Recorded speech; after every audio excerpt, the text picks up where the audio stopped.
welcome.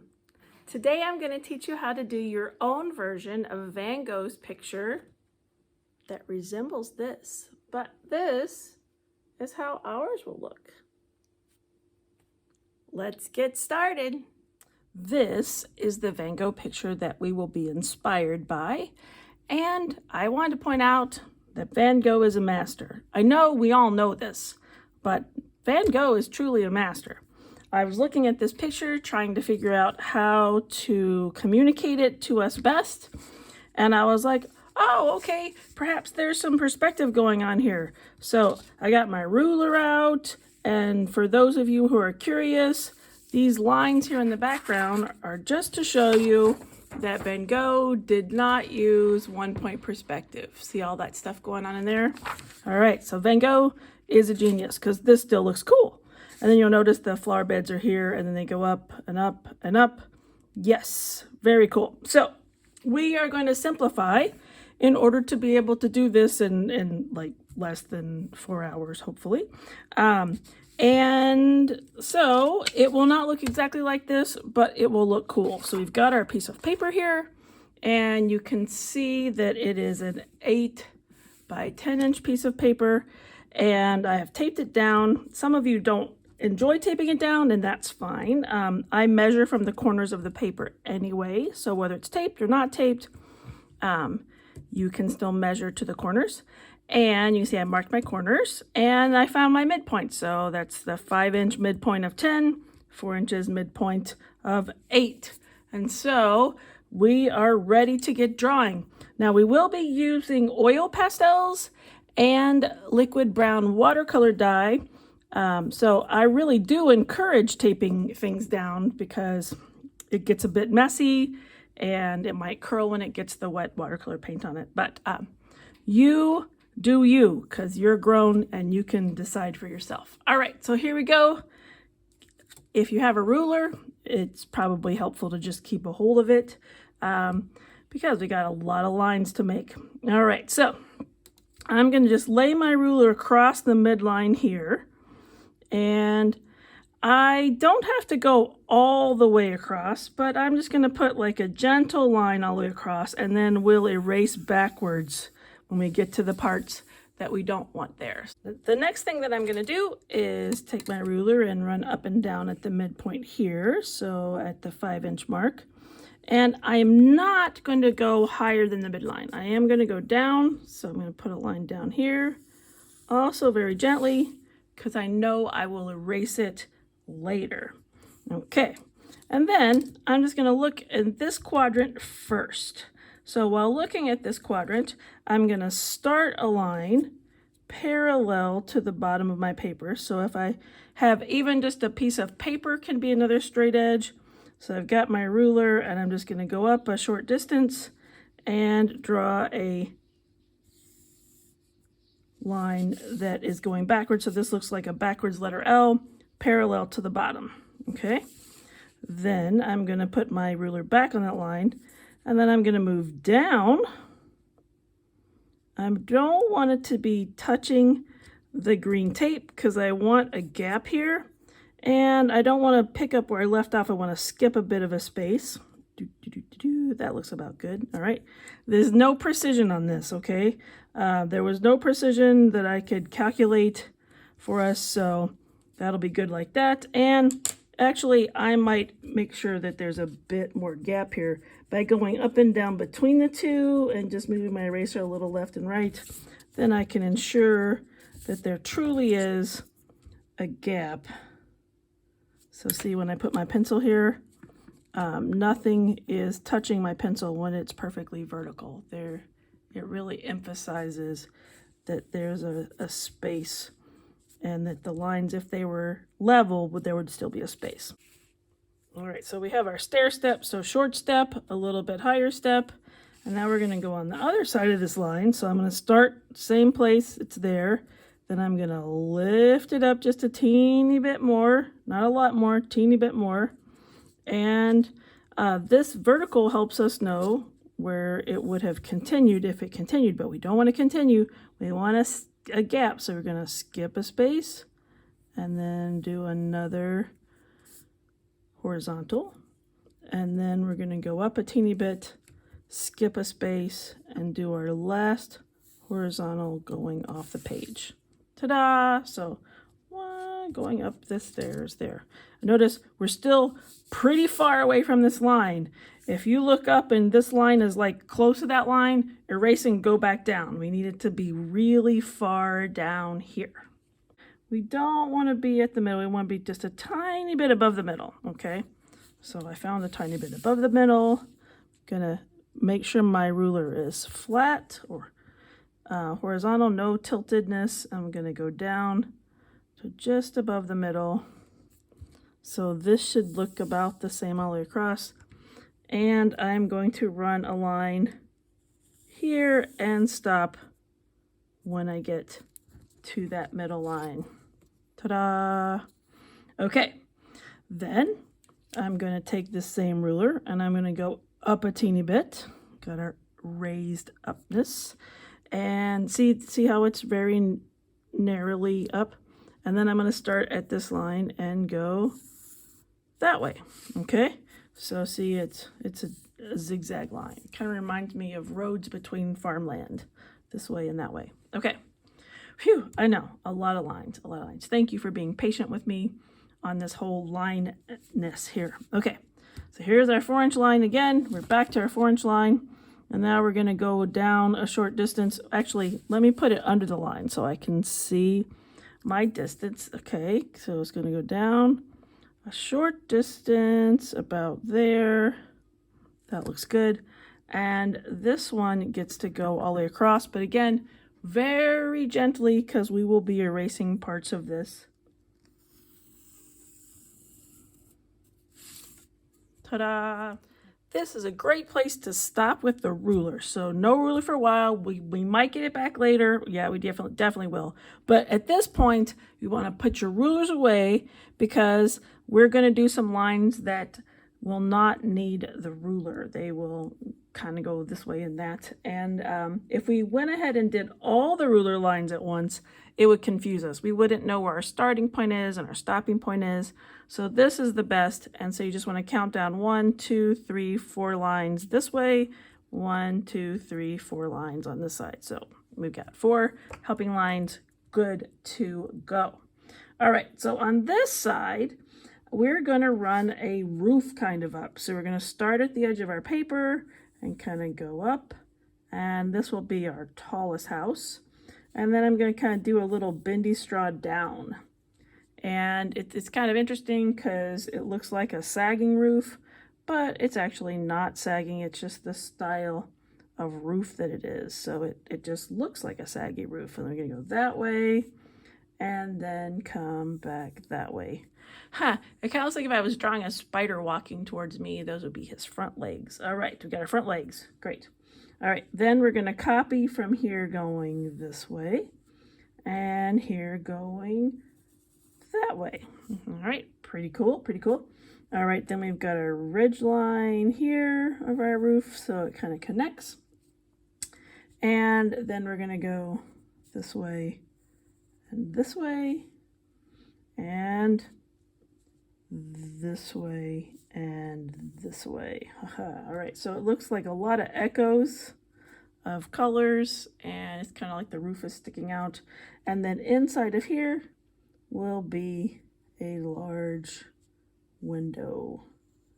All right, and doesn't need window panes. It's just like gonna be dark. All right, so that's where that window goes.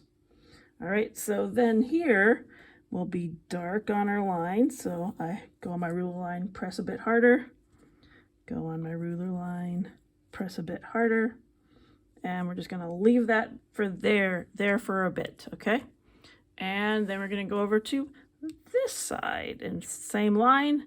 This one is gonna have a tilt going that way. Whoops, I drew 2 lines by accident. All right, I'm gonna try again.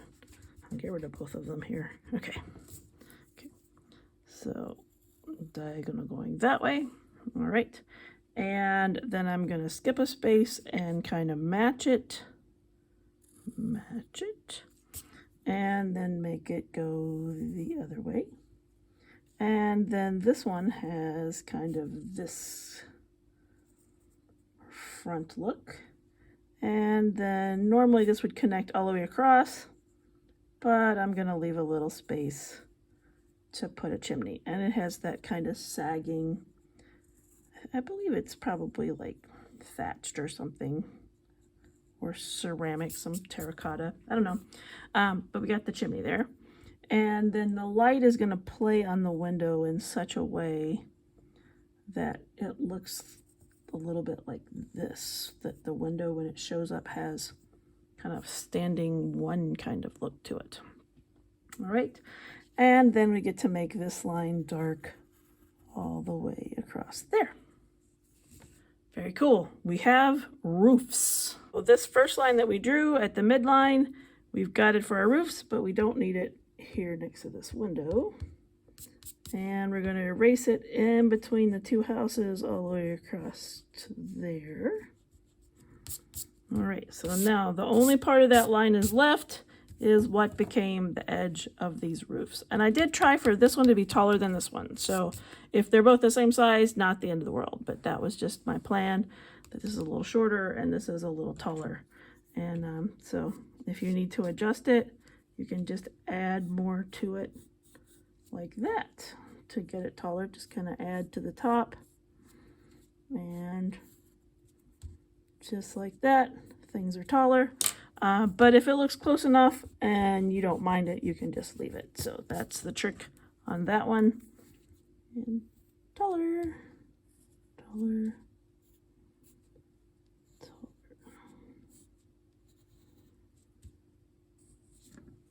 The hedges, there will be hedges around the little homestead up there.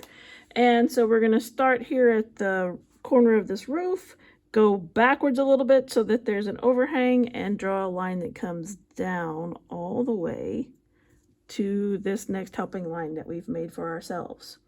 On this side, we will not do that. All right, good to know, we will not do that. Instead, what's very similar is it's going to go straight, but before it gets to this helping line, it kind of bends out a little bit. So this is a straight line, and that's more of a letter J. So similar, yet different, okay? So don't just go trucking along and do it the same, because these are going to be a bit different in the end. Okay, so now this helping line here is going to be part of the hedges. So we're going to go over where this window is here, and we're going to draw a line that matches this right below here. And then we're going to go out a bit farther than the wall and draw a line that matches there. No, that's out from there. And then we're going to connect this over to make kind of a stick-a-gum piece right here. That is the hedges for this house, okay? Now on this side, the hedges will be above the line. So this is below the line and shares the line at the top. This one will be above the line, and shares the line at the bottom. So I'm going to go slanty, and then I'm going to go over, and then I'm going to go down, and I'm going to keep this bottom of this line for that shrub that goes around that house, okay? So what's happening is that makes this house look a little farther away because it's shorter, and it starts a little higher, and then we're going to make our wall for this house be coming down. All right, so they're not the same. And now we get to erase what's left of this helping line. Goodbye, helping line. Thanks for helping. You were great. Yeah, okay. I'm trying to keep that vertical one there, and we're going to get rid of this one too. Okay, good, good. That's why if you looked at your final example, you maybe didn't find this line. So the video is important, not just the picture. All right, so next I'm going to go down near the bottom of the hedge, not the very bottom, but near to the bottom, and I need a line that goes that way. So that's how tall the house is over there. And then we get to put little doors and windows and such, okay? So here's a line for where that wall would stop, and then we're going to put a door under this overhang over here. So there's our door. And then we can put like a little window. Maybe it's kind of shuttered. We've got little square windows. Nice. And then maybe you get like a big picture window right there and another little window there. All right. That's my best guess. I look at this picture on a different day, I'll come up with a different answer. But that's what I got now. And then sticking up from here, we have a very bendy tree. Ooh, okay. And it's knobby too. So there's a knob there, knob there, knob there, knob there. Whew, kind of interesting tree. Okay, and then there's a bushy tree behind it. Going that way. And this tree has kind of some crazy branches coming out of it with no leaves. So I don't know. There's flowers. Maybe it's early spring and the leaves haven't grown yet. Okay, so now on this house, we have a tree that starts about here and it's going to go up in this triangle shape and kind of bend a little to the left. And then we've got our branches making letter Y's coming off of here. There we go. And then another branch kind of going that way. So again, another empty tree, but it looks cool to have it there. And I've left out some stuff that goes this way and that way because this is good enough, I promise. All right, back here is another little bitty house. So we're going to find where the shrubbery stops and the wall starts, and we are going to put a diving board sticking out that way, okay?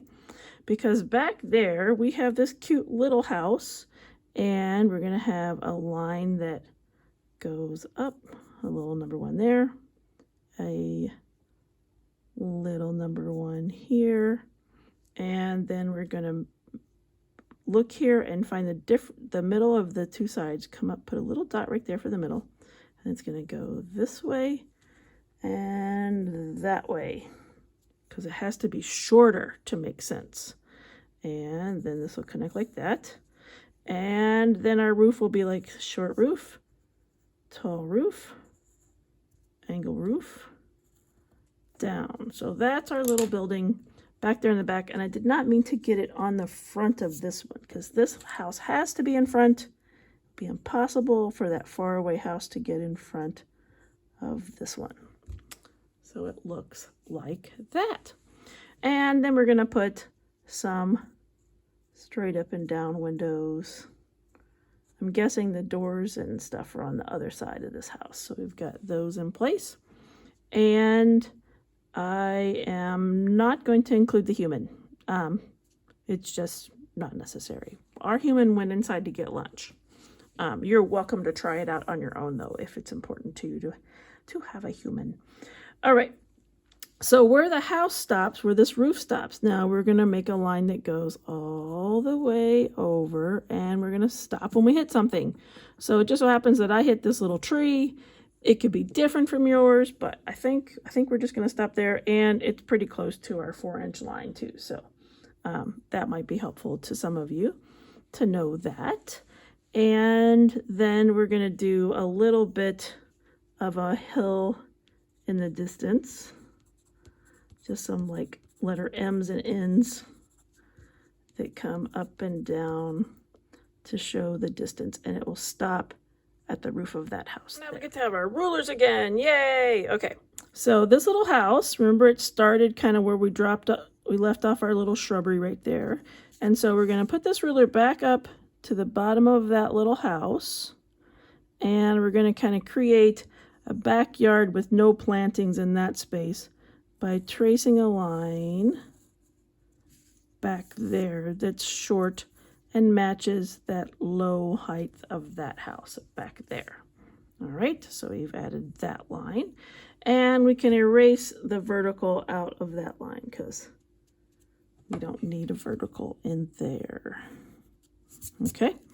Next, we made the house taller here. So we have a line that's going down into like just lower of that bush, right? And because I didn't use my ruler before, it maybe got a little crooked. So I'm going to use my ruler to straighten it out. And what I think is it looks like my shrubbery needs to come down. There we go. See how I repaired my shrubbery.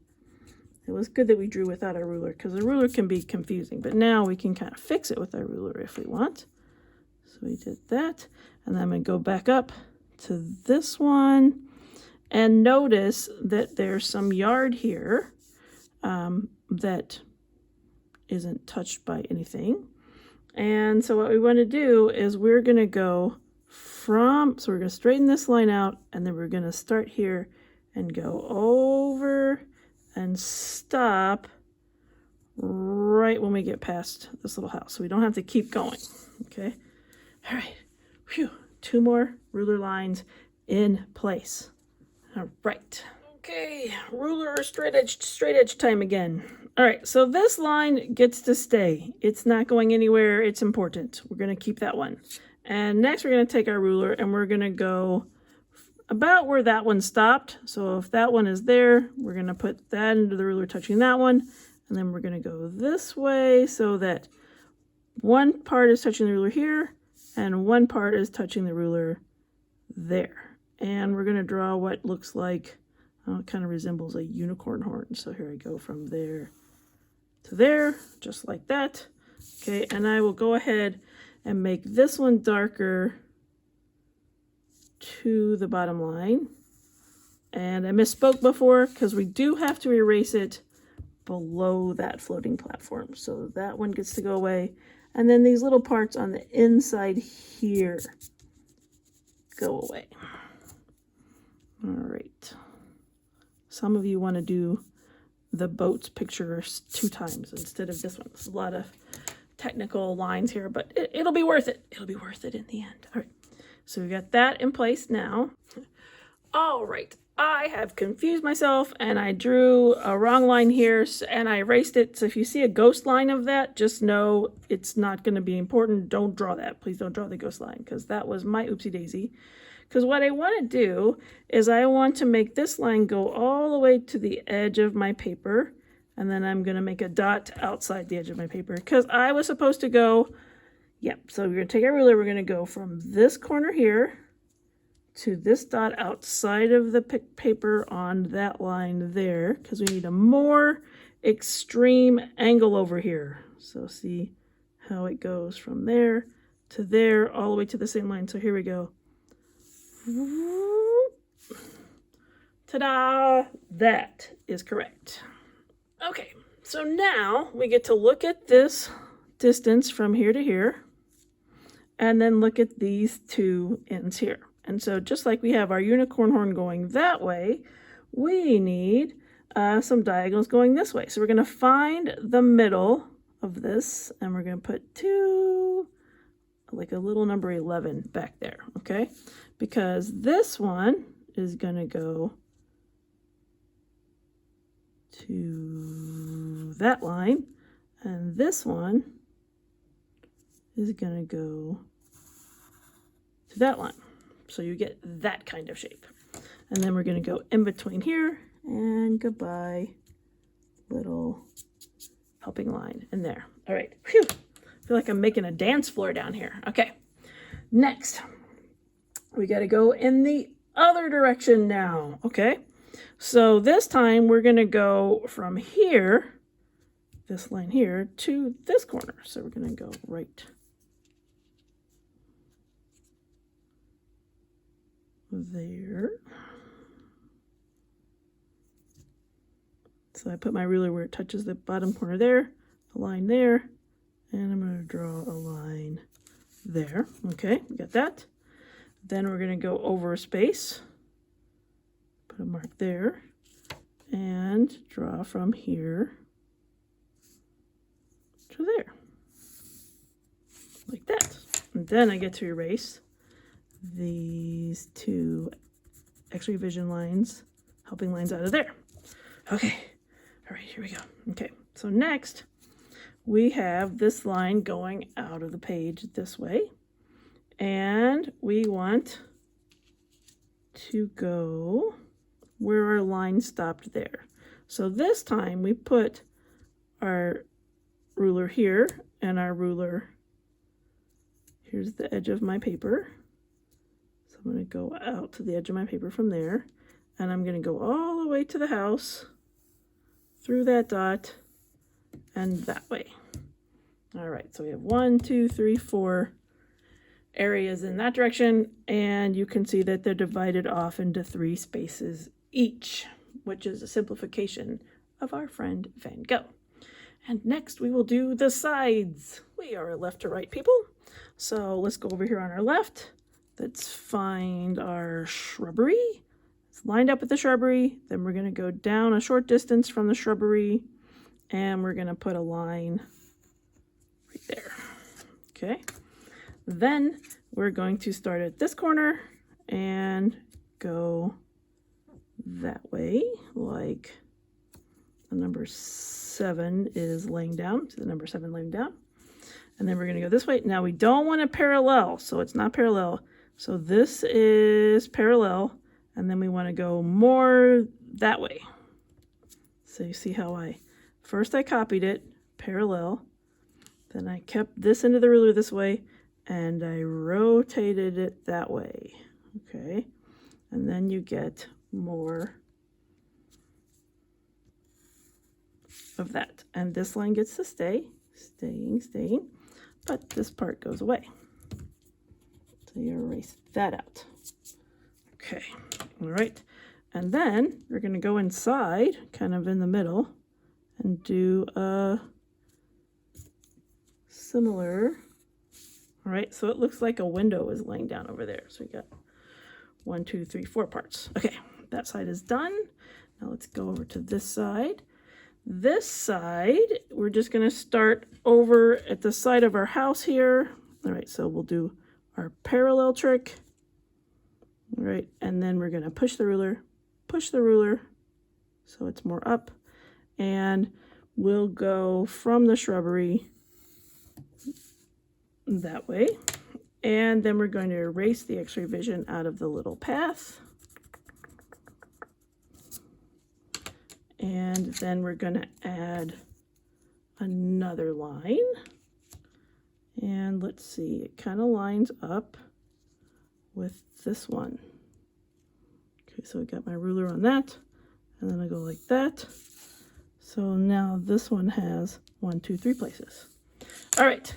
That was not the easiest thing we've ever drawn before, but as long as we ate this elephant one bite at a time, or did it one step at a time, we are okay. And it is now time to trace with a Sharpie. You don't need to use your ruler to trace these things. It's actually probably better if you just go around stuff, because although the plant beds might be perfectly straight, the plants themselves, as they grow, are more natural. So it's going to be pretty nice to just go ahead and copy it free-handed instead of with a ruler. I'm going to make this a little bit of even more scratchy edge. And if your marker has been through some things and it's a little bit broader than a fine tip, that's actually pretty ideal for this. We need kind of a thicker line, and we're going to color in these windows with the Sharpie so we don't have to worry about those. I probably will save my door for a different color though, but the windows themselves, go ahead and color those in. And let's see, yep, coloring. And you will trace everything that we didn't try to erase. All right, I have finished tracing with my Sharpie, And if you notice, my hand was a little wiggly here. I completely missed my lines here. I don't want to go back and color that black because I'd rather another color get there. So you'll see my line sticking out and I will just be erasing those momentarily. The other thing I got ready to do is put some like windows on this building over here, and I realized I hadn't drawn them yet. So we colored our windows in, but I didn't draw them yet. And then I'm going to put just a little line right here for the back of this building. And then I'm just going to put some little windows over here. I don't see any doors necessarily, but like I could make this one a door by making it go behind the shrub. There we go. So yeah, just put some to kind of break up the monotony. Don't go crazy because you got to color around those later. So yeah. All right. Okay, it's time to erase, erase, erase. So take your eraser and then we'll get rid of all of those pencils that are sticking out. And go ahead and erase the whole picture, even if you're like, I didn't draw anything up there, but the side of our hand gets the mushy gray parts on there. So erase very thoroughly. Now that it's erased, ta-da! And we're all ready to use our crayons or our oil pastels to do some delightful colors now. Now there's some smart people that are watching this video that's like, wait a second, you have way less flowers than Van Gogh had, right?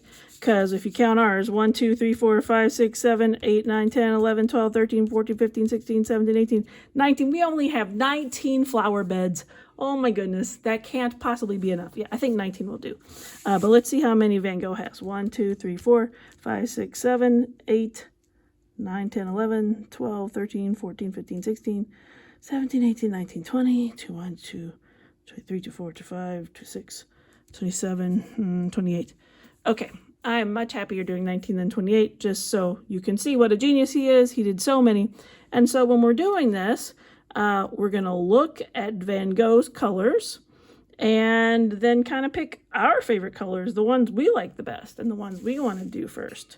And so if I'm like, all right, we're using this color, and you see someplace else that you want it, you are allowed to do that. All right. On the website, under the special description for this lesson, you will be able to find a PDF of this list of 25 colors, because the crayons that we have do not have the color names on them. And so I want you to know what colors we're using when. You probably have a printout of it too.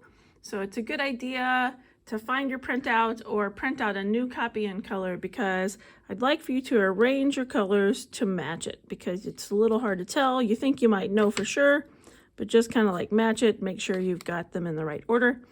And then I will call out the color name when we use it, so you know which one we need when.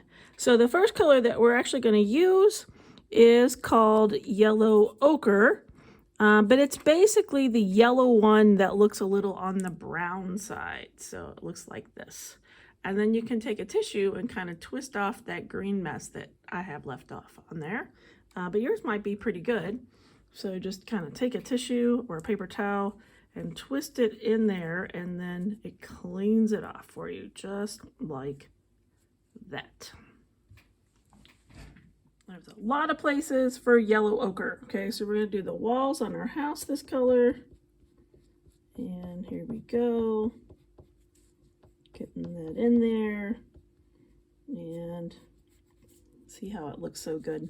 Very nice. If you accidentally get it on any of your black marker, you can just take your stick and scratch it off like a paper, you can take a toothpick or your fingernail, or I have like a bamboo stir stick from coffee that I'm using to kind of scratch it off those lines there, because it might look strained on the lines, and then plus it won't have the cool effect from the brown watercolor dye that will be sticking on there. So we'll kind of just go on the walls and not necessarily on the lines. Just like that. And I got a little on my roof, so when I scratch it off my line, I can scratch it off my roof too. Just like that. Pretty much every place is going to have two colors on it. So Let's just let this yellow ochre hang out here for a minute because we're going to need it again soon. And you're going to get your green-gray color out. And I'm going to clean it off again because this one has a darker green on it. And just know that more stuff is going to happen, but we're going to go back here to the backyard. Here's our backyard. And we're going to put that gray-green color on there with pretty good pressure. So you got that, like that, see, back there. But when we go into our paths, we need just little teeny freckles of green. So this is like where the farmer would walk, and maybe some little weeds are growing in the path and not really intensely green. Okay, so we're gonna go there, we're gonna go there, we're gonna go in this spot here, and some little bits in this direction there. And it could actually just be the shadows for his footy prints, who knows, because it's just kind of a tone in those little paths. So we got those present, just like that. Okay, so now we can put our gray-green away for now, and we're gonna get our yellow ochre out again. And so now we're gonna blend on top of the green in these little paths. See that? So that's the dirt pathways in between the fields. I'm kind of blending it with the yellow ochre. And remember, in this technique, any white spots that we leave will turn brown with the paint. So I don't mind when paths get brown on them. So I might just leave some on purpose to get a little bit of those paths with some brown. I think that'll probably look pretty cool. Ta-da! Next, let's find a gray one. So evidently I have been hard on my gray. It's all broken, just got a little stub left. But I'm going to put a little gray at the bottom of this distant hill so it doesn't go all the way up into the foresty section, kind of like that. And then I am going to add some little gray dashes on our little paths. Remember, Van Gogh's known for his little paint strokes. So the little gray lines will just look more Van Gogh-esque. So little lines, line, line, line, line, line, mixing with that. But not on the house walls, because we've got a different plan for those.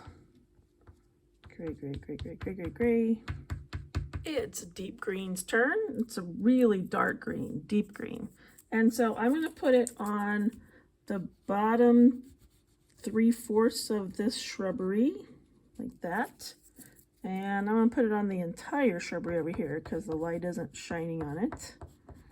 So it goes all the way over to there. And then I'm going to put some dark green little grasses. I could have started here on the front lines like that, because we're looking at the full height of the plants on those lines. So get those down there, just like that.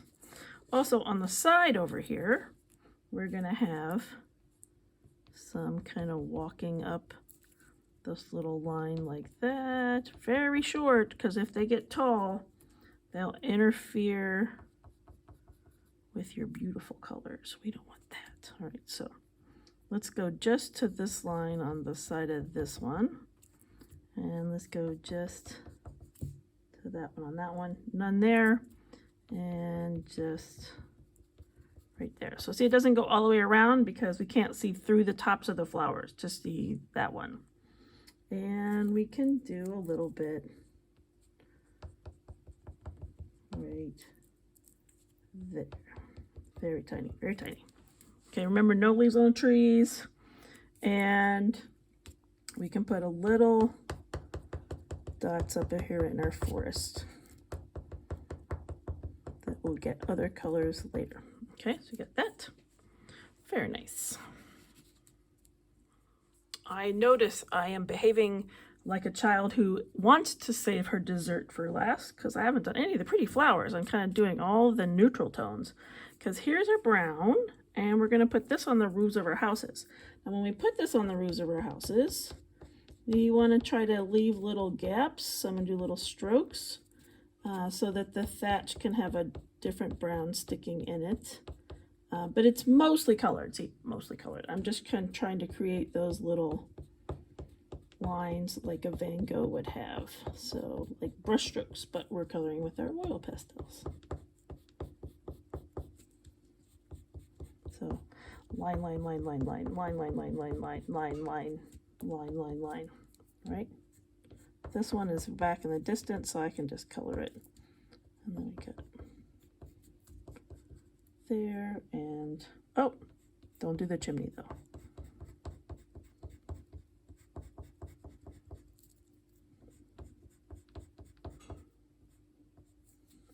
And those are all the places for the regular brown. It is now Olive Brown's turn. We're going to put some olive brown up on this chimney. And let's put some olive brown little lines on our little building walls. Maybe do that whole wall with olive brown. Okay, it didn't show up much on the little walls, but I think it'll be good that it's there. Okay.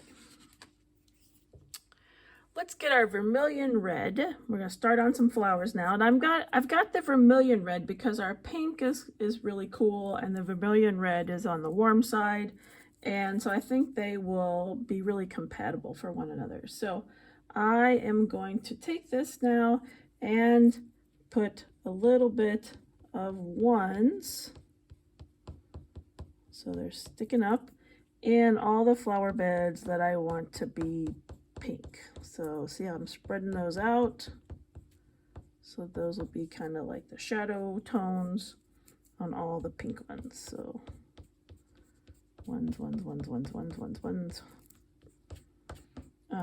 And I can't tell what these are. I mean, they kind of look like hyacinths because I don't see tulip heads. They're all very plentiful and very close together. So yeah, so they're reading like hyacinth, just the different colors that we have too. So that's just going to be my best guess. You can imagine whatever you want. That's there, and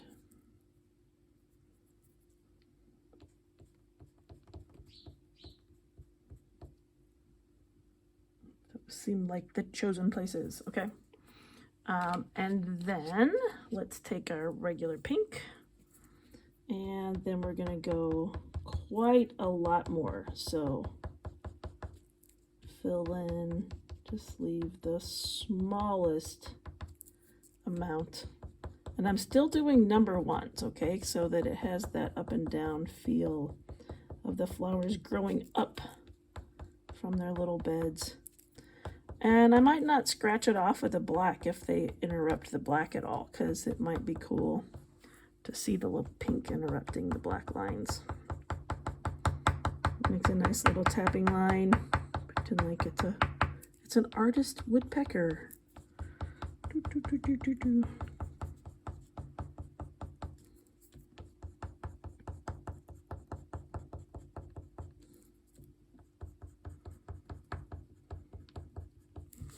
All right, so those places are done. And then I'm going to use this pink now to be kind of the, like the vermilion was, the spines for the pink patch. I'm going to do that to be the pink spines for maybe a lighter patch. So that should work out pretty cool. I like that idea. And yeah, all right, so I'll leave that there. And next I'm going to get some purple. I'm going to use the light purple. I think it will be good enough. And I'm going to put where my blue ones are going to be. I'm going to use the purple as the spread out little shadow ones. Yep, and spread out little shadow ones for there. And I'm going to do a lot more in this one. These are going to have more purples.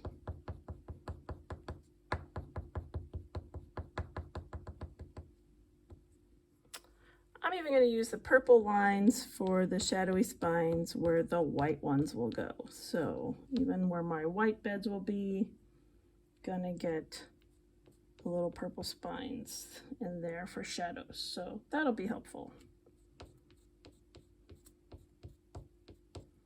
Helps you know where you are with your white as well. Okay, yellow.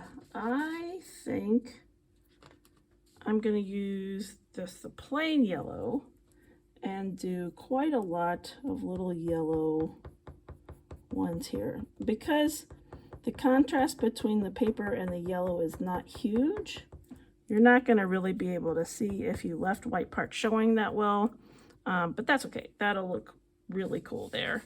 And then this is kind of more of a peachy flower bed, but I'm just going to put a few yellow ones in it to tone the peach a bit.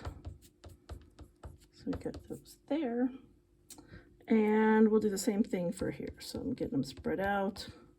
And of course, clean it off if you get a little green in it or some other color. Put a couple yellows there. Here's my pale blue. You know, blue's my favorite color, so I couldn't wait much longer to get this one involved. And we'll make this flower bed into the blue ones.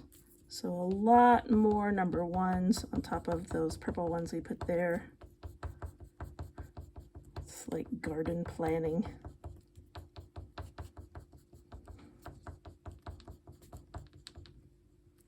And then this one.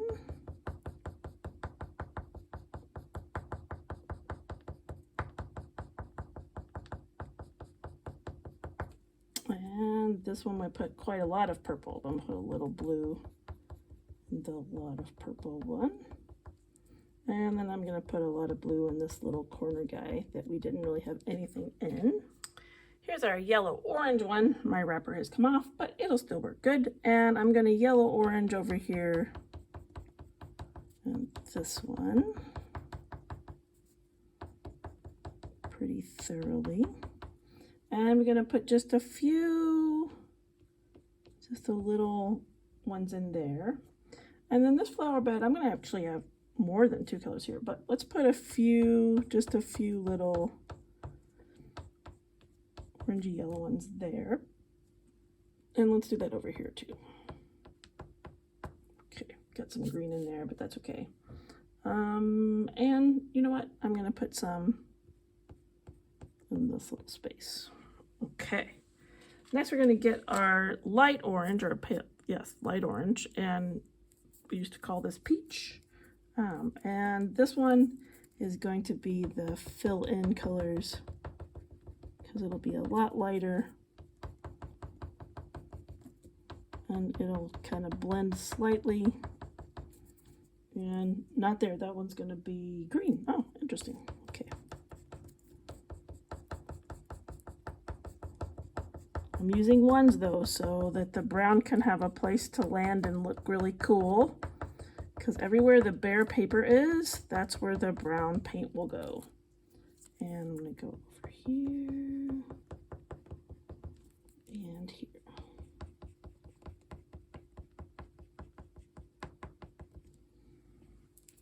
Maybe a few more. And here is the yellow green, so it's really light. And let's put it kind of in this little tree that's hiding behind the big tree that's behind that house right there. And then we're going to put light green filling this whole little flower bed like that. Little lines. And then let's put some light green over here where this yellow was, kind of filling that one quite a lot. And yeah, that's all. But we'll put some little light green dots up here on this little forest, on its little knoll back there. We're also going to put the light green on the top of this shrub. Remember we did it like 3/4 of the way dark green? Well, the light green goes on the top for like the light hitting that area right there.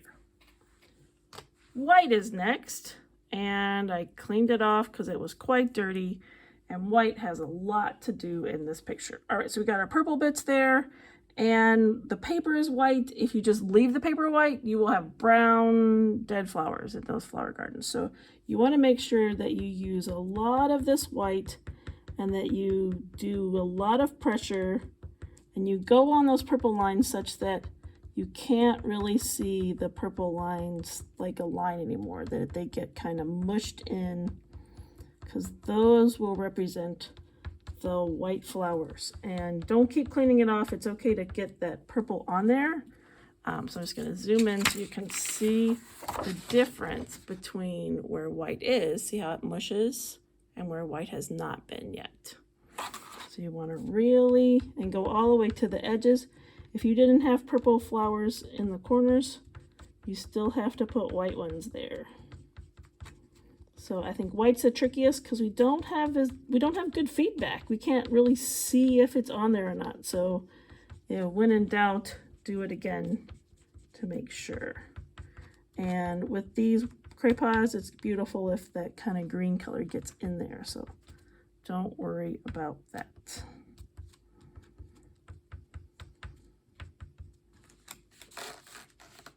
It's now regular green's turn. Okay, so regular green is going to come back where the dark green was and go a little higher into the flower bed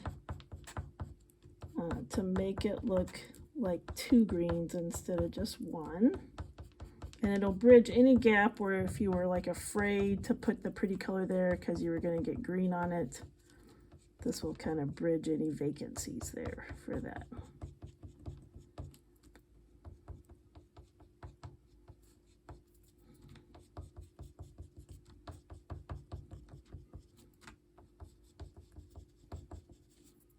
And even little green field gets to have some regular green on it, and our little yellow field can have some regular green there. Gray green was the color we did the yard back here, so we do want to put some gray green dots back here on our knoll. So it's good actually if there's some white spots left, because that's where some brown will go, and we're going to put some gray green in our little tree that's behind the other tree. Okay, no leaves on those trees up there though. And yeah, now it's sky's turn. Let's get our pale blue color to help us with our sky. And we just want to kind of come in the middle area and do kind of like this V, repeating V pattern. Almost looks like birds flying in the distance. But it is actually going to be gaps in our clouds in the middle area. And then we'll go this way, and this way, and this way. All right. Then we're going to kind of color up from the V's. So we'll start here. We've got an opening there. We're going to start here, opening there. Not too much open there, just the smallest amount open there. We can just leave that as a line, leave those as lines, and maybe put a few extras coming in from the side. All right, so that's enough for the pale blue. Let's also get our peachy color. So get just a tiny bit of peach, and it will go kind of to the right and left, like that. So now the birds are throwing streamers, okay, as birds are known to do. And then let's get just a teeny bit of gray. So we will go to the left and right of our image, some little gray lines. And the purple might be too bold, but I can't help myself. I like a little purple. So I'm going to put a little purple here. Think Van Gogh when you see these little dashes, and that'll help you the most with this sky. Okay, so it's off to the side. Not, well, we can do a little bit in the middle. So let's go a little bit on our blue bird shapes here in the middle. Kind of like check marks. All right. That's all the color that we need. Now we got to get our white back. There's going to be a lot of white on this one. So first of all, you're going to take your white and you're not going to color the whole thing. Don't do that. No, you're going to find your blue and you're just going to blend where the blue is. So you're going to use your white, use a lot of pressure, and blend exactly where you put all your blues. Can you see the difference? It really blends it. Blends it very nicely. Just like that.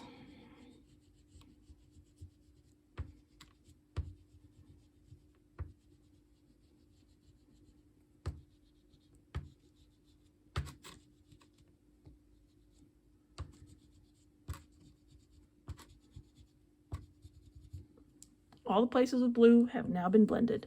Now, let's just follow suit. We're going to do that on all the places that are peach and all the places that are purple. So we're just going right on those and mixing those in. The grays, the purples, any peaches. Just blending those with the white. It's making a new color. Looks slightly dingy in some places, but that's okay. We want there to be a tone there for shadows for our clouds.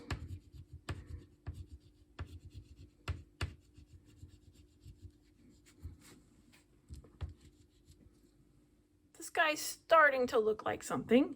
Next, I want you to take your white and kind of wipe it off with a Kleenex to get it a little clear, and then just follow the horizon line around all your parts. And we are going to go in and out around this tree, and we'll probably have to use our wooden stick to clean that up.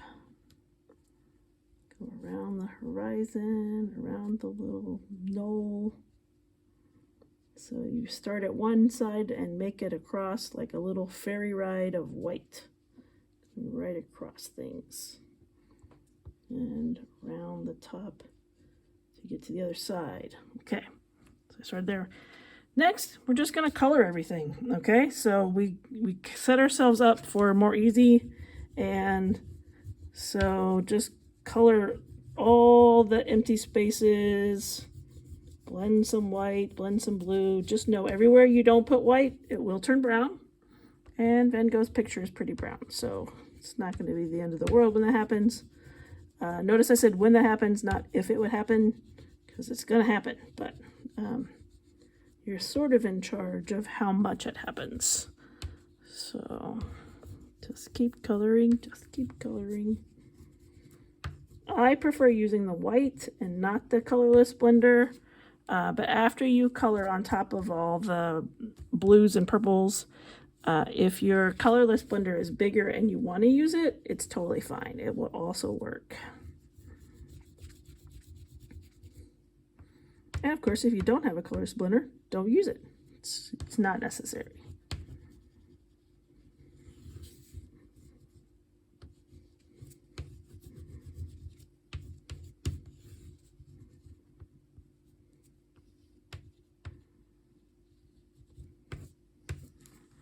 All right, that looks good.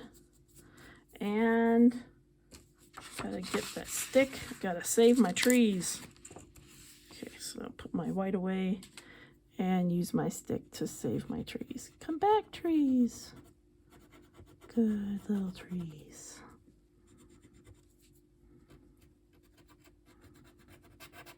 Now my trees can be seen again.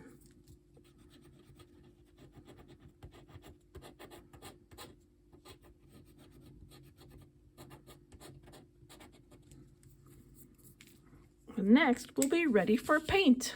Hooray! I didn't paint here. I didn't color here because I'm going to let the paint go there. I didn't color here because I'm going to let the paint go there. And you can see I have quite a lot of empty spaces, even in my flower beds, my roof. All of that will turn brown, and I will be happy about it.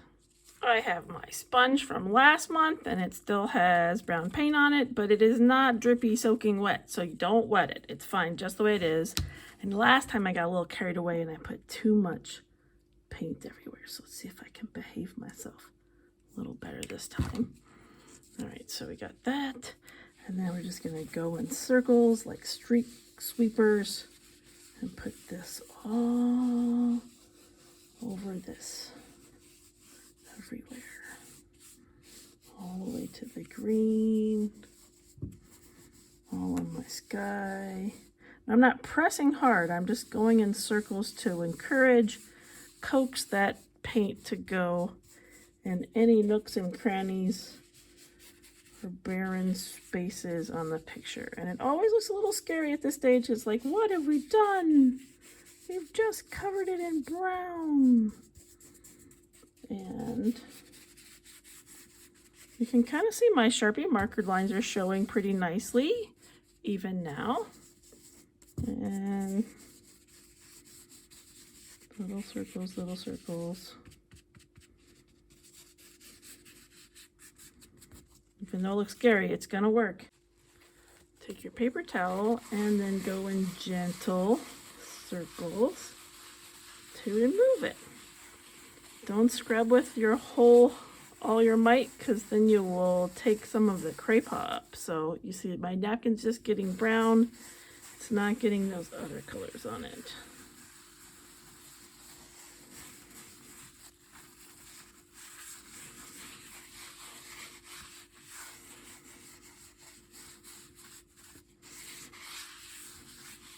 That looks rich and wonderful. You'll notice we didn't use any black, that the black lines were just from the Sharpie and the brown kind of tints them a nice brown color. All right, and so this part looks very similar to our Van Gogh, and we're not going to put any more brown on there, but something that people have been curious about and that they want to do a lot is to now work a teeny bit on top of this. And so I'm going to get my white one back again. And so this is when I'm going to add some little curly bits for like the fluffy parting of the clouds up in there. And we still want it to be rather neutral. We don't want it to suddenly take over everything. So we're just kind of put a little more white up in there. And then we're going to add a little bit more white lines. Just a few down in here. It'll stick out a little from the patina surface. And I'll stick just a few little whites even in the other colors so that they stand up a little more, which is very fun.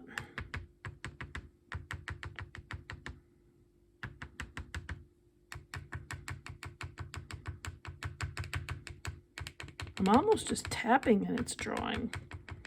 Our picture is so small that we don't really need bigger than taps of white. We think we get 19 flower beds in an 8 by 10 piece of paper, and we only use the bottom half of the paper for flower beds. It's kind of amazing. So just taps work really well. And then we never ever use black crayons because it smears around beforehand, but I am going to get my Van Dyke brown because now I can use that to kind of get more tree branches on our little dead trees. We can, well, they're not dead. They're just haven't awakened from their long winter's nap yet. So little branches on our little trees, very cool. And maybe some little lines, since I didn't get as much brown on that as I expected. And maybe some little lines back there. All right, then we will take our tape off. To remove the tape, hold it steady from one side and pull away from your art, low and at a right angle.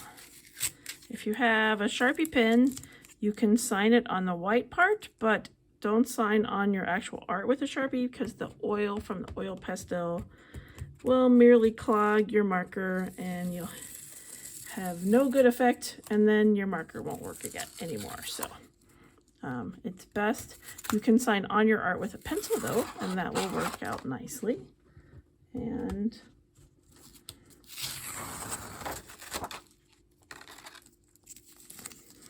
that looks great.